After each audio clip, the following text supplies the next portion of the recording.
तो आज हम सुनेंगे कफन का तीसरा और आखिरी हिस्सा। बाजार में पहुंचकर घीसू बोला, लकड़ी तो उसे जलाने भर को मिल गई है, क्यों माधव? माधव बोला, हाँ लकड़ी तो बहुत है, अब कफन चाहिए। तो चलो कोई हल्का सा कफन ले ले। हाँ और क्या, लाश उठते उठते तो रात हो जाएंगी, रात को कौन कफन देखता है? कैसा बुरा रिवाज है, जिसे जीते जी तन ढाकने को चिथड़ा भी ना मिला हो, उसे मरने पर नया कफन चाहिए। कफन लाश के साथ जल ही तो जाता है, और क्या रखा रहता है?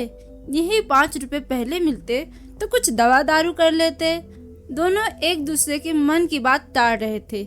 बाजार में इधर उधर घूमते रहे, कभी इस बाजार की दुकान पर गए, कभी उसकी दुकान पर। तरह तरह के कपड़े देखे, रेशम, सूती और न जाने क्या क्या। यहाँ तक कि शाम हो गई।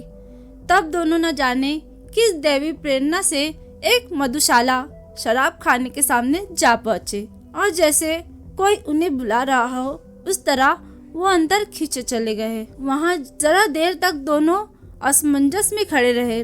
फिर घीसू ने गद्दी के सामने जाकर कहा, साहू जी एक बोतल हमें भी दे देना। इसके बाद कुछ चिखौने आया, तली हुई मछली आई, और दोनों बरामदे में बैठकर शांतिपूर्वक पीने लगे। कई गुंजिया ताबड़तोड़ पीने के बाद दोनों सुरूर में आ गए। घीसू बोला, कफन लगाने से क्या मिलता, आखिर जल ही तो जाता, कुछ बहू के साथ तो न जाता। माधव आसमान की तरफ देखकर बोला, मानो देवताओं को अपनी निष्पापता का साक्षी बना रहा हो। दुनिया का दस्तूर है, नए लोग बामनों को हजारों रुपए क्यों देते? कौन देखता है परलोक में मिलता है या नहीं? बड़े आदमियों के पास धन है, फूके, हमारे पास फूकने को क्या है? लेकिन लोगों को जवाब क्या देंगे? लोग पूछेंगे नहीं कफन कहाँ है? घीसू हंसा, अबे कह देंगे कि रुपए कमर से खिसक कर गिर गए, बहुत ढूंढा पर मिले नहीं। लोगों को यकीन ना आएगा, लेकिन फिर वही लोग रुपए देंगे। माधव भी हंसा, इस अनपेक्षित सौभाग्य पर बोला, बड़ी अच्छी थी बेचारी, मरी तो खूब खिला पिला कर मरी, आधी बोतल से ज्यादा उड़ गई। घीसू ने 2 सेर पूरियां मंगाई, चटनी, अचार, कलेजिया। शराब खाने के सामने ही दुकान थी। माधव लपक कर 2 पत्तलों में सारे सामान ले आया। पूरा 1.5 रुपया खर्च हो गया, सिर्फ थोड़े से पैसे बच रहे थे। दोनों इस वक्त इस शान से बैठे पूरियां खा रहे थे जैसे जंगल में कोई शेर अपना शिकार उड़ा रहा हो। न जवाबदेही का खौफ, न बदनामी की फिक्र।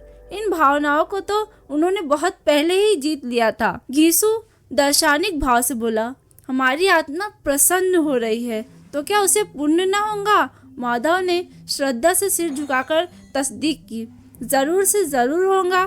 भगवान तुम अंतर्यामी हो, उसे बैकुंठ ले जाना। हम दोनों हृदय से आशीर्वाद दे रहे हैं।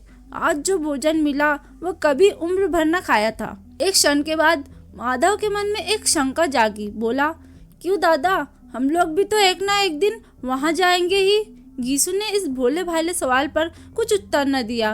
वो परलोक की बातें सोचकर इस आनंद में बाधा न डालना चाहता था।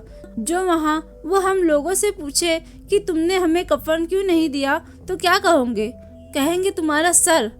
पूछेंगी तो जरूर, तू कैसे जानता है कि उसे कफन ना मिलेगा? तू मुझे ऐसा गधा समझता है? 60 साल क्या दुनिया में घास खोदता रहा हूँ? उसको कफन मिलेगा और बहुत अच्छा मिलेगा। माधव को विश्वास न आया। बोला, कौन देगा? रुपए तो तुमने चट कर दिए। वो तो मुझसे पूछेंगी, उसकी मांग में सिंदूर तो मैंने डाला था। ताते क्यों नहीं, कौन देगा? वही लोग देंगे जिन्होंने अबकी दिया। हाँ, अबकी रुपए हमारे हाथ ना आएंगे। जो जो अंधेरा बढ़ता था, सितारों की चमक तेज होती, मधुशाला की रौनक और बढ़ती जाती थी। कोई गाना गाता, कोई डींग मारता, कोई अपने संगी के गले लिपटता जाता था, कोई अपने दोस्त के मुंह में कुल्हड़ लगाए देता था। वहाँ के वातावरण में सुरूर था, हवा में नशा था। कितने तो यहाँ आकर चुल्लू में मस्त हो जाते थे। शराब से ज्यादा यहाँ की हवा उन पर नशा करती थी। जीवन की बाधाएं यहाँ खींच लाती थी, और कुछ देर के लिए वो भूल जाते थे कि वो जीते हैं या मरते हैं। और ये दोनों बाप बेटे अब भी मजे लेकर चुस्कियाँ ले रहे थे। सबकी निगाहें इनकी ओर जमी हुई थी। दोनों कितने भाग्य के बली है। पूरी बोतल बीच में है। भरपेट खाकर माधव ने बची हुई पूरियों का पत्तल उठाकर एक भिखारी को दे दिया, जो खड़ा इनकी ओर भूखी आंखों से देख रहा था। और देने का गौरव, आनंद और उल्लास का अपने जीवन में पहली बार अनुभव किया। घीसू ने कहा, ले जा, खूब खा और आशीर्वाद दे। जिसकी कमाई है वो तो मर गई, मगर तेरा आशीर्वाद उसे जरूर पहुंचेगा। रोए रोए से आशीर्वाद दो, बड़ी गाड़ी कमाई के पैसे है। माधव ने फिर आसमान की तरफ देखकर कहा, वो बैकुंठ में जाएंगी दादा, बैकुंठ की रानी बनेंगी। घीसू खड़ा हो गया और जैसे उल्लास की लहरों में तैरता हुआ बोला, हाँ बेटा, बैकुंठ में जाएंगी। किसी को सताया नहीं, किसी को दबाया नहीं। मरते मरते हमारी जिंदगी की सबसे बड़ी लालसा पूरी कर गई। वो ना बैकुंठ जाएंगी तो क्या ये मोटे मोटे लोग जाएंगे, जो गरीबों को दोनों हाथों से लूटते हैं और अपने पाप को धोने के लिए गंगा में नहाते हैं और मंदिरों में जल छिड़कते हैं। श्रद्धालुओं का ये रंग तुरंत ही बदल गया। दुख और निराशा का दौरा हुआ। माधव बोला, मगर दादा, बेचारी ने जिंदगी में बड़ा दुख भोगा, कितना दुख झेल कर मरी। वो आंखों पर हाथ रखकर रोने लगा, चीखे मार मार कर। घीसू ने समझाया, क्यों रोता है बेटा, खुश हो, वो माया जाल से मुक्त हो गई, जंगाल से छूट गई। बड़ी भाग्यवान थी जो इतनी जल्द माया मोह के बंधन से छुटकारा पा लिया। और दोनों खड़े होकर गाने लगे, ठगनी क्यों नैना चमकाए ठगनी। पियक्कड़ों की आंखें इनकी और लगी हुई थी। ये दोनों अपने दिल में मस्त गाए जाते। फिर दोनों नाचने लगे, उछलने भी लगे, कूदे भी, गिरे भी, मटके भी, भाव भी बनाए, अभिनय भी किए और आखिर नशे में मदमस्त होकर वहीं गिर पड़े। अगर कहानी आपको अच्छी लगी हो तो हमारे चैनल को सब्सक्राइब करें, वीडियो को लाइक शेयर करना ना भूलें। मिलते हैं अगली कहानी में, तब तक के लिए अल्लाह हाफिज़।